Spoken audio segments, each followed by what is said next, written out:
ഇന്നലെ രാത്രി ഉറങ്ങിയപ്പോൾ നല്ലൊരു സ്വപ്നം ഞാൻ കണ്ടുവല്ലോ.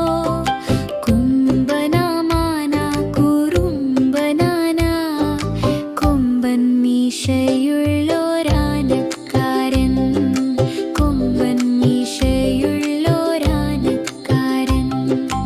ആനപ്പുറത്തു ഞാൻ കേറി നോക്കി, ആനക്കാലോ ഞാൻ പിടിച്ചു നോക്കി.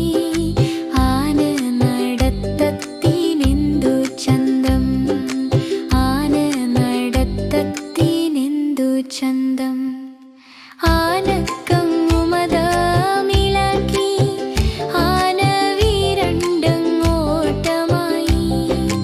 ഞാനമ്മേ എന്നു കരഞ്ഞ നേരം സ്വപ്നത്തിൽ